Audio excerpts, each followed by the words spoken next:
আগের দিন রাত থেকে আমি, সন্টি, মান্টি, কাকি সবাই মিলেই যেখানটা কুহুকে খাওয়ানো হবে বা স্নান করানো হবে সেই জায়গাটা সুন্দর করে কিন্তু সাজাচ্ছিলাম। রাত্রি 8টা থেকে প্রায় রাত্রি 1টা পর্যন্ত কিন্তু আমাদের সাজাতে সময় লেগেছে। সব কিছু ডেকোরেশনের আইডিয়াই কিন্তু সন্টির। তাহলে চলো ব্লগটা শুরু। গুড মর্নিং এভরিওয়ান, তোমরা সবাই কেমন আছো? আশা করি ভালো আছো, সুস্থ আছো। আমিও তো দারুণ আছি। আজকে হচ্ছে রবিবার। আজকে কুহুর যে 17 তারিখে অন্নপ্রাশন হয়েছিল সেটারই খাওয়া দাওয়া হচ্ছে আজকে। তো বাড়িতে তো প্রচুর লোকজন, আমার তো প্রচুর আনন্দ হচ্ছে। এই দিনটার জন্য আমি অনেক দিন অপেক্ষা করেছিলাম।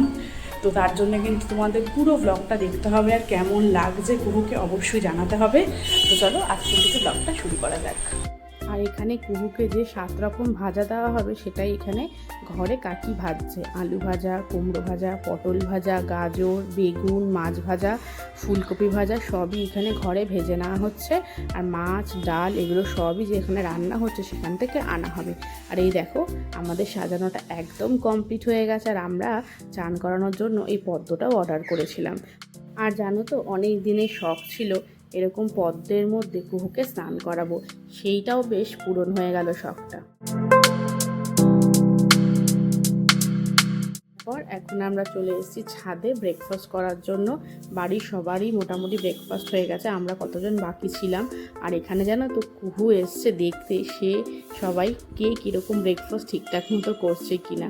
আর আমাদের কুহু কিন্তু সবার দিকে বেশ ভালোভাবে দেখাশোনাই করছিল। আর আজকে আমাদের ব্রেকফাস্টে ছিল লুচি আর আলু কুমড়ো তরকারি। খেতে কিন্তু তরকারিটা দুর্দান্ত হয়েছিল।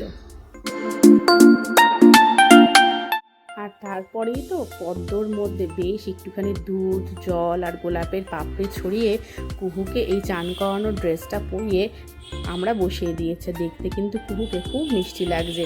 এটা গায়ে হলুদের ড্রেস, এটাই কেনা হয়েছিল। এখন সবাই মিলে এক এক করে একটু ছবি তুলে নিচ্ছে। দুই দিদা, আমার মা, কাকি সবাই মিলে একটু সুন্দর করে কুহুর সাথে ছবি তুলে নিচ্ছে। আসলে কুহু আজকে স্টার বলো, ওর সঙ্গে তো সবাই ছবি তুলবে আজকে। তারপর এক এক করে কুহুর পিসি, কাকাই, কুহুর দাদু, কুহুর ঠাম্মি, কুহুর পিসিমণি, দাদা ভাই সবাই কিন্তু খুব সুন্দর করে কুহুকে ধরে, কুহুর দিদুন সবাই ছবি তুলেছে। ভালো গান বাজাও।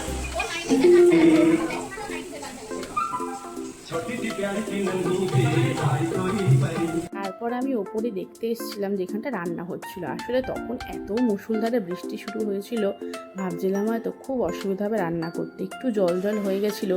কিন্তু জানো তো খুব প্রবলেম কিন্তু হয়নি। আর এখানে বাবা বসে আছে, আর ওই দিকটা আমাদের খাওয়া দাওয়ার ব্যবস্থা করা হয়েছিল। আর এখানে আলু পটল চিংড়ির যে তরকারিটা হবে সেটা গ্রেভিটা এখন রেডি হচ্ছে। আর এখানে তৈরি হয়ে গেছে কাতলা কালিয়া, আর দেখতে কিন্তু বেশ টেম্পটিং লাগছে বলো, খেতেও কিন্তু দুর্দান্ত হয়েছিল। আর তারপরে এখানে চলে এসছে বেশি করে কাজু কিশমিশ দিয়ে পায়েস, এটাও বেশ ভালো হয়েছিল। আর এখানে রয়েছে কাজু কিশমিশ আমসত্ত্ব খেজুরের চাটনি, এটাও কিন্তু খেতে দুর্দান্ত ছিল। আর একটু গরম গরম ছিল বলে আমরা কিন্তু আম পানা শরবতেরও ব্যবস্থা করেছিলাম। এখানে প্রদীপ দা আরও দাদারা মিলে এখানে শরবতটা রেডি করছিল। আর এখানে কুহু তো একদম রেডি হয়ে গেছে ছবি তোলার জন্য। দেখো কি সুন্দর করে কাকি সাজিয়ে দিয়েছে। আর এখানে ক্যামেরার দাদাও রেডি হচ্ছে, বেশ কয়েকটা ভালো ভালো ছবি তোলা হবে। কুহু কিন্তু ঠাকুরের ইচ্ছা সত্যি সেদিনকে একটুও কান্নাকাটি করেনি। আর এই যে এখানে মামাই, কুহু সবাই রেডি মামা ভাত খাওয়ানোর জন্য। আর মামাই কিন্তু খুব সুন্দর করে মেখে মেখে কুহুকে খাইয়ে দিচ্ছিল।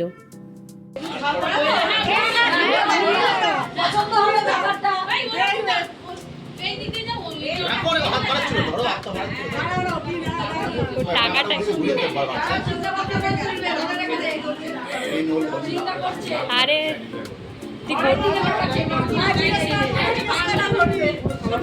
তুই গোটা থালাটাই ধর।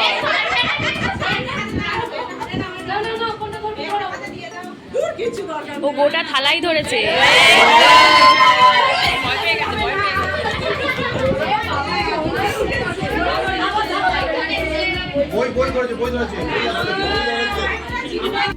তোমরা দেখতেই পেলে কুহু কি তুললো। আমি, আমার মা আর খুব খুশি হয়েছি যে ও বই ধরেছে। আমার মা তো প্রথম থেকেই বলছিল ও যেন বই ধরে, আর সত্যি গোপালের কৃপায় ও কিন্তু বই ধরেছে। এজন্য আমরা প্রচণ্ড খুশি। দেখো, পড়াশুনো করলে টাকা পয়সা বাড়ি জমি ও এমনিই করতে পারবে। তো চলো এখন আমরা লাঞ্চটা করে নিই। প্রায় অনেক বেলা হয়ে গেছে, 4টে সাড়ে 4টে বাজে। এখানে ডাল, ভাজা, আলু পটল চিংড়ি, ধোকা, মাছের কাতলা কালিয়া, চিংড়ি এগুলোই ছিল। তো চলো আজকে ব্লগটা কেমন লাগলো অবশ্যই জানিও। আর কুহুর কিছু ছবি শেয়ার করলাম, সেটাও তোমাদের কেমন লাগলো অবশ্যই জানিও। ব্লগটা ভালো লাগলে শেয়ার করো, অবশ্যই কিন্তু চ্যানেলটা সাবস্ক্রাইব বা ফলো করে পাশে থেকো। চলো টাটা।